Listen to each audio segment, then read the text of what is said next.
E aí, pessoal, beleza? Tranquilidade? Vamos lá para mais um vídeo, né? Vídeo inédito aqui, né, no canal Evangelho de Verdade. E eu quero tirar uma dúvida, tá?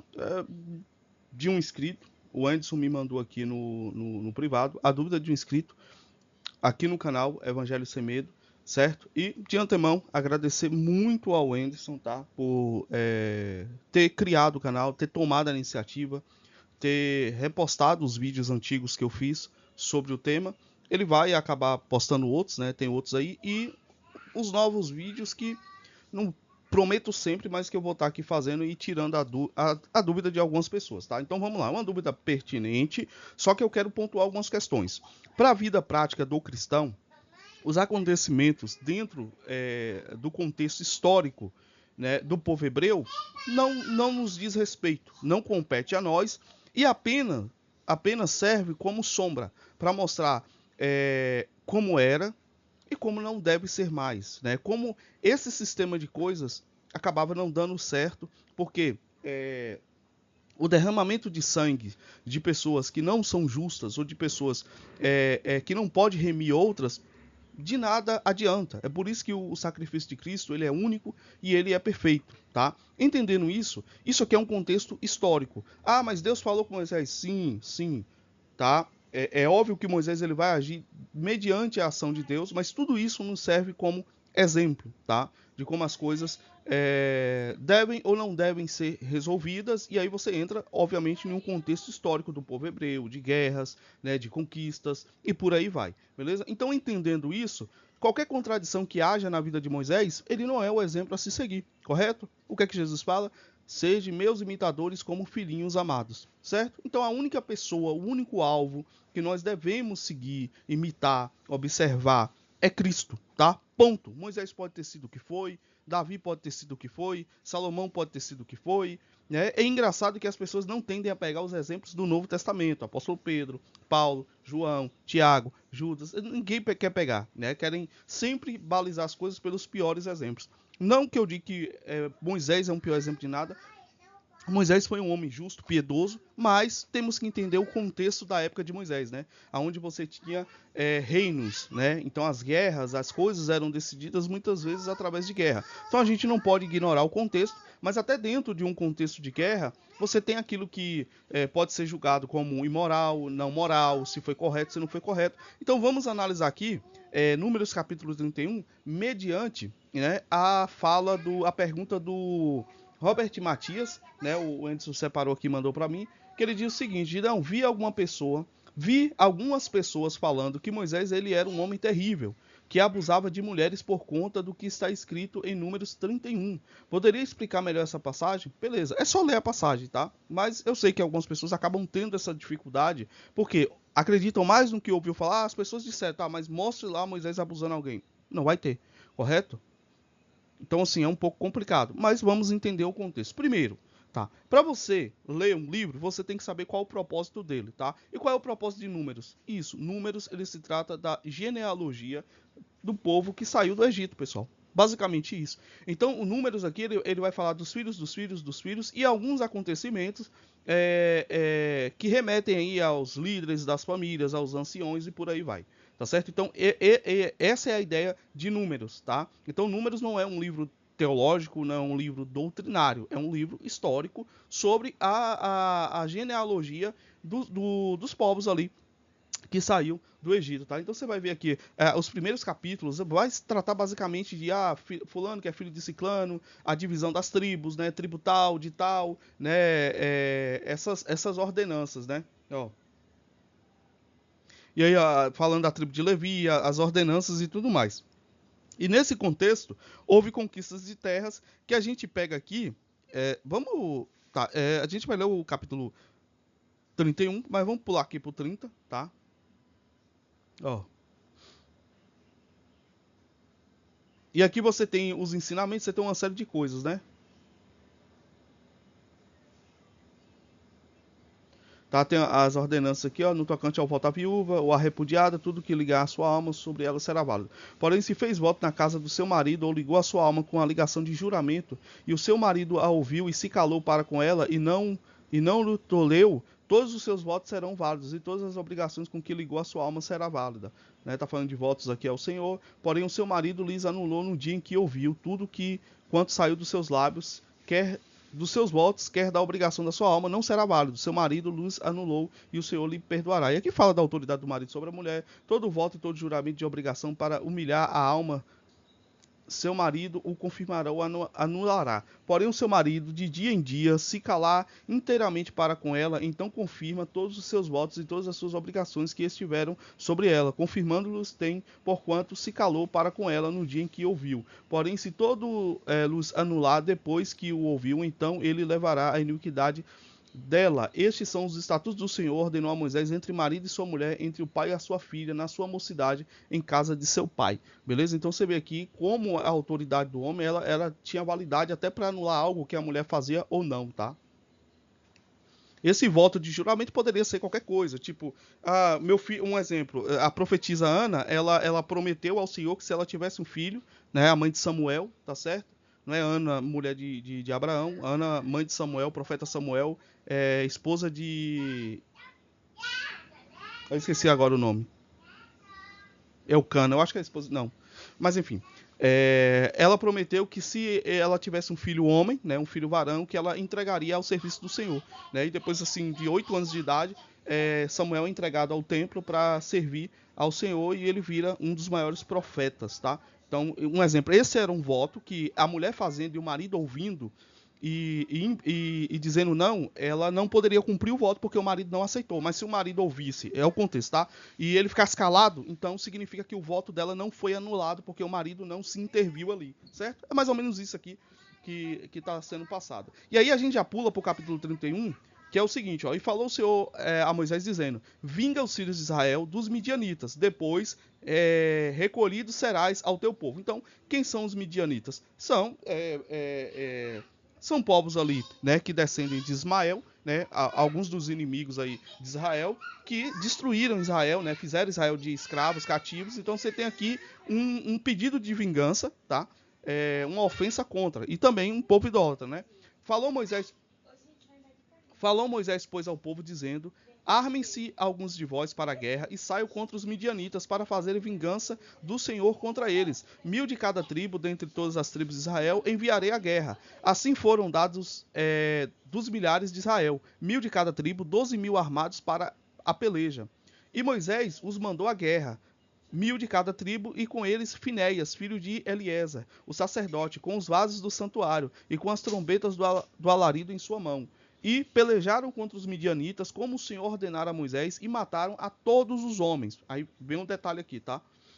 Mataram também, além dos que já haviam sido mortos, os reis dos midianitas, a Eve e a Requem e a Zur e a Ur e a Reba. 5 reis dos midianitas também, a Balaão, filho de Beor, mataram a espada. Aqui, quem não sabe quem é Balaão, é aquele profeta que, por conta de dinheiro, profetizou contra o povo, tá? Porém, os filhos de Israel levaram... Vai prestando atenção, tá? Porém, os filhos de Israel levaram presas as mulheres dos midianitas e as suas crianças. Também levaram todos os seus animais e todo o seu gado e todos os seus bens. Ou seja, os espólios, né? E queimaram a fogo todas as suas cidades com todas as suas habitações e todos os seus acampamentos. E tomaram todo o despojo e toda a presa do homem e de animais, e trouxeram a Moisés e a Eliezer, o sacerdote e a congregação dos filhos de Israel, os cativos e a presa, e o despojo para o arraial, nas campinas de Moabe, que estão junto ao Jordão, na altura de Jericó, certo? Então vocês entenderam que eles mataram todos os homens e pegaram todos os espólios de filhos, mulheres, animais, certo? Foi por ordem de Moisés? Não, tá? Então entenda bem esse contexto, que isso não foi uma ordenança, tá? Era para matar todo mundo, mas não foi uma ordenança. Então vamos lá. E aí vocês vão entender o contexto. Porque não adianta você ler Números capítulo 31 e morrer ali. Pessoal, vocês têm que entender como era a lei dos hebreus na época. Para vocês entenderem o porquê eles fizeram de errado. E aí Moisés, na tentativa de consertar, acabou se equivocando. Isso vai ter frutos negativos lá mais para frente, mas vamos lá. Tá. Jericó, na altura de Jericó, beleza? Porém Moisés e Eliezer, o sacerdote, e todos os príncipes da congregação saíram a recebê-los fora do arraial, certo? Indignou-se, preste atenção, né, Moisés, o abusador, estuprador e tal, e indignou-se Moisés grandemente contra os oficiais do exército, capitães dos milhares e capitães das centenas, que vinham do serviço da guerra. E Moisés lhes disse: deixaste viver todas as mulheres? Era para fazer algo melhor no contexto, né? Como falam que Moisés era estuprador, era para fazer algo melhor no contexto. Que era o quê? Matar todo mundo. Aquele meme, né? Matar todo mundo. Era para matar todo mundo, pessoal. Por quê? Calma, vocês vão entender por que da guerra. Geralmente eles não... e isso é uma diferença muito grande do que Deus ordenava para o povo hebreu dos outros povos. Porque os outros povos faziam escravos, faziam cativos. Só que para o povo de Israel, ou eles tinham aliança, ou quando Deus mandava guerrear, era para matar todo mundo, não era para sobrar ninguém. Não era para ter escravo, não era para usar o ouro deles, nada, nada. E eles começaram a desobedecer essa ordem, ouvindo os outros povos. É por isso também que eles vão pedir reis. E você vê que o problema era o povo, mas vamos lá, ó. E eis que estas foram as que, por conselho de Balaão, deram ocasião aos filhos de Israel de transgredir contra o Senhor no caso de Peor. Por isso houve aquela praga entre a congregação do Senhor. Aí você leu isso aqui e a pessoa para. Tá, beleza. Quem é Balaão? O que é o caso de Peor? Pronto, a pessoa passa.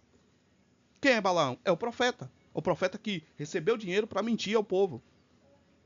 Para jogar maldição no povo. Qual é o caso de Peor? O que acontece? Teve uma pequena guerra nessa região de Peor, onde os homens se casaram com as mulheres de Peor. E o que aconteceu? Esses homens começaram a adorar os deuses das mulheres. Lembra da queda de Salomão? Quando ele começou a ter diversas mulheres? Ele começou a fazer tudo aquilo que Deus proibiu. Começou a ser colecionador de cavalos do Egito. Começou a adorar, fazer culto a outros deuses. E foi isso que aconteceu. Então o alerta é... Cara, você vê, aí vai, a mulher era oprimida. Pô, os caras casavam com mulher de outros povos e os caras se desviavam do caminho da verdade por conta das mulheres. Por causa do costume que elas eram criadas, né? Mas vamos continuar, vocês vão entender isso, que eu vou usar uma outra referência para isso aí, tá? Por isso houve aquela praga entre a congregação do Senhor.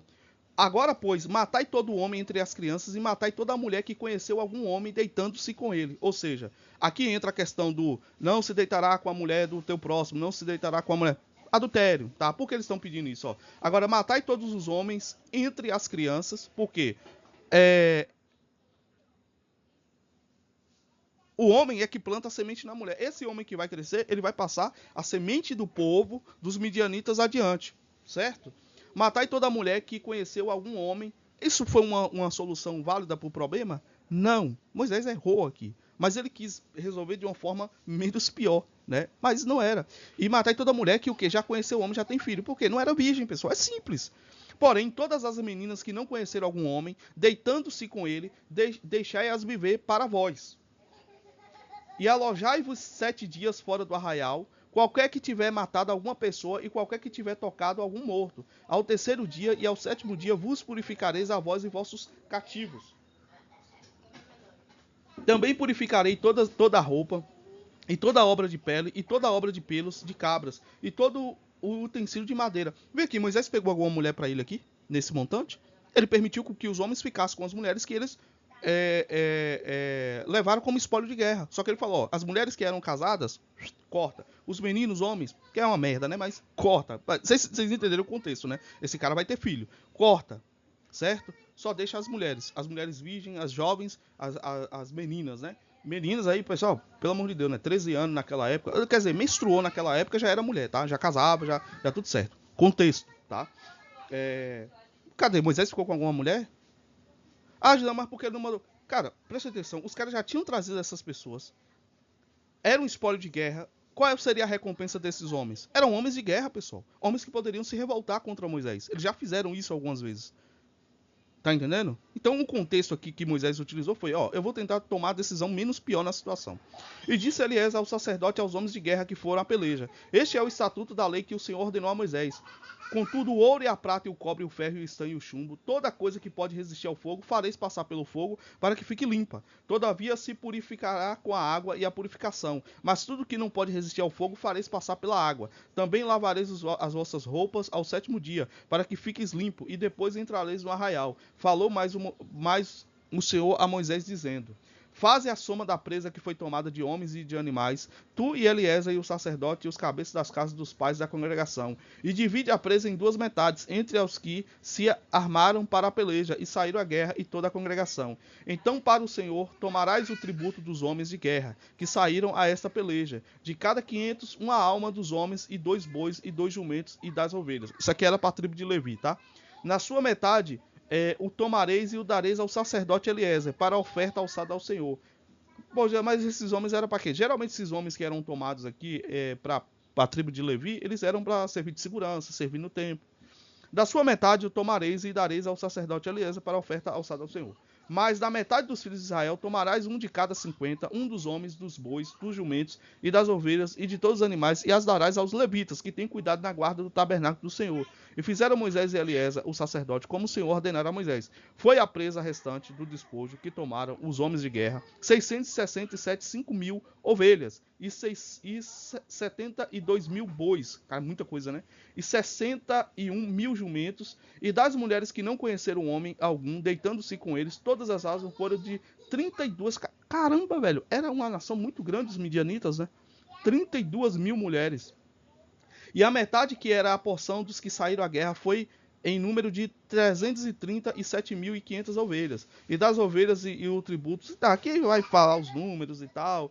Desses filhos de Israel, Moisés tomou um de cada 50 dos homens e tal, que é uma repetição, pois cada um dos homens de guerra tinha tomado presa para si.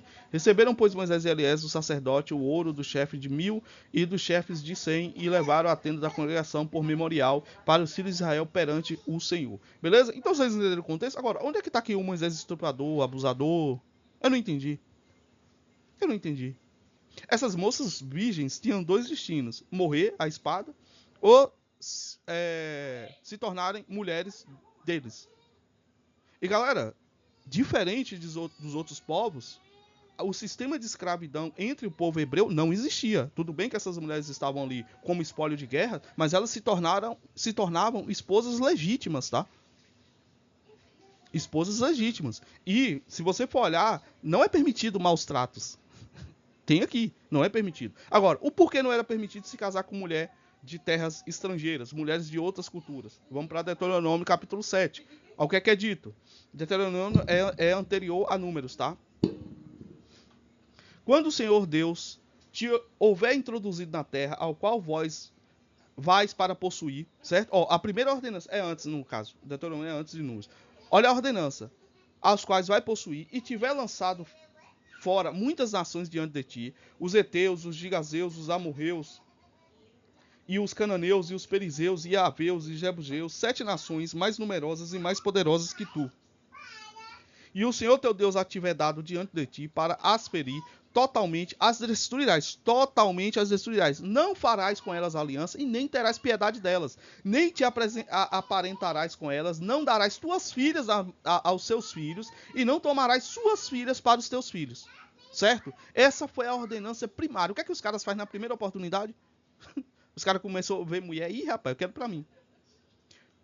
Pois fariam desviar teus filhos de mim, para que servisse a outros deuses, e a ira do Senhor se acenderia contra vós, e depressa vos consumiria. Porém, assim lhes fareis, derrubareis os seus altares, quebrareis as suas estátuas, e cortareis os seus bosques, e queimareis a fogo as suas imagens de escultura. Porque o povo santo és o Senhor teu Deus. Porque povo santo és ao Senhor teu Deus. O Senhor teu Deus te escolheu, para que lhe fosses o seu povo especial de todos os povos que há sobre a terra. Beleza? Eu não vou ler o restante, vocês já entenderam o contexto, que o porquê era para fazer isso. Aí a gente vem aqui, é Beor, né? Não é isso? A citação aqui é de Beor.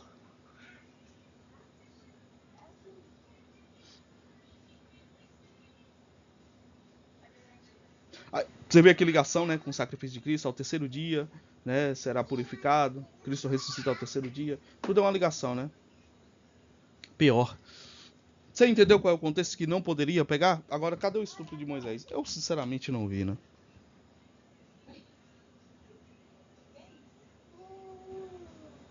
Salmos.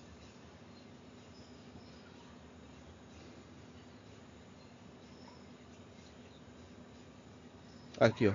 Números 25, ó. Ó. Disse o Senhor a Moisés: toma todos os cabeças do povo e enforca-os ao Senhor diante do sol e ao ardor da ira do Senhor e retirará Israel. Então Moisés, tá, beleza. Aqui, ó.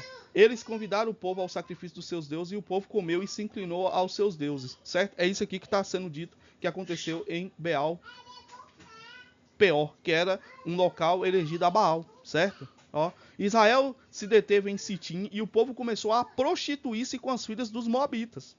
Eles convidaram o povo ao sacrifício dos seus deuses e o povo comeu e inclinou-se aos seus deuses, certo? Então é por isso que é citado. Então você vê a necessidade do contexto das coisas? O porquê não eram para manter essas mulheres vivas? Por conta desse contexto, por conta do contexto de Deuteronômio, certo? Aqui, ó. É simples, é uma questão histórica muito bem registrada. Então não tem nada a ver com Moisés abusador, Moisés estuprador, coisas do tipo que tentam passar, tá? Não tem. Moisés poderia ser um homem piedoso? Sim, era um homem de guerra, era um chefe de guerra. E naquela época, pessoal, o contexto era esse. Não existia evangelho de Cristo, não existia misericórdia. Jesus já estava pregoando, misericórdia eu quero e não sacrifício, mas o povo só conhecia sacrifício. Certo? São contextos diferentes. Né? Vivemos hoje à luz da graça, né? Ao entendimento do Senhor. Mas naquela época, esse era o contexto. Era guerra. Certo? E esse contexto de guerra voltará, pessoal. Porque quando Jesus voltar, o que é dito? Claro, não será pela mão dos santos, dos salvos, que o caos virá pelo mundo, a destruição. Será pela mão de Cristo e seus anjos, tá? Nós julgaremos o mundo, mas Jesus ele vai vir com espada, com roupa, né, salpicada de sangue, né? Ele pisa o lagar da ira do Deus Todo-Poderoso. Ele que vai derramar as pragas sobre os homens, certo? Isso nos mostra um pouco do contexto. E também nos ensina o quê? Não se misturar com o mundo, não se misturar. Claro, não estamos num contexto de sangue, né? Porque o apóstolo Paulo diz, nossa luta não é contra a carne nem contra o sangue, mas contra as potestades nas regiões celestes. Certo? Mas haverá um contexto que Deus derramará o sangue dos injustos. Não está nas nossas mãos, não é cabível a nós. Isso aqui é um contexto histórico para nos mostrar onde devemos acertar e aonde não devemos errar. Certo? Então é isso aí. Tá bom? Então eu espero ter respondido de forma satisfatória. Comente aí o que é que vocês acharam. Mas não tem uma coisa muito absurda e profunda. É só você entender o contexto da época, o contexto do povo, o contexto tribal, o contexto de guerra, tá? Você entender as ordenanças que foram dadas, ó, não se casem com filhas dos estrangeiros, não se misturem por conta da cultura deles, certo? Então você vê tudo isso. Então você vê aqui em números, né? Como eu botei, ó, você vê aqui em Deuteronômios, você vê em números e você vê o supracitado caso de Peor. Aqui, né? Em Baal Peor, você tem toda essa. E você vai ter várias citações, ó. Se ajuntaram com Baal Peor e comeram o sacrifício dos mortos, que está em Salmos, certo? Que foi o que aconteceu aqui em Números, em Deuteronômio, ó. Bet Peor é outro lugar. Todo, aqui, ó. Deuteronômio de novo. Os vossos olhos têm visto que o Senhor fez por causa de Baal Peor, pois todo homem que seguiu a Baal Peor, o Senhor, teu Deus, consumiu do meio de ti, certo? Então você tem muitas referências. E hoje, pessoal, com a Bíblia online é muito fácil você entender e pesquisar as coisas, né? Você não precisa ficar folheando, decorar tudo. Claro que você tem que ter uma noção. O cara que já leu a Bíblia toda, como eu já li, você tem uma noção mais ou menos do que, tá, beleza, esse texto, tá, eu sei mais ou menos o que quer dizer e aonde tá, entendeu? Isso facilita muito a pesquisa, tá certo? Então eu espero ter respondido de forma satisfatória, né, ao camarada Robert Matias, que eu sei que é a dúvida de muitos de vocês aí, tá bom? Então é isso aí, pessoal, muito obrigado, continue apoiando o canal, tá certo? Com um tempo melhor e tal, com mais dedicação, a gente volta a produzir um conteúdo bacana aqui, mas por enquanto eu vou estar respondendo aí, na medida do possível, as perguntas e as dúvidas que surgem aí dos inscritos, tá certo? É isso aí, valeu e até o próximo vídeo.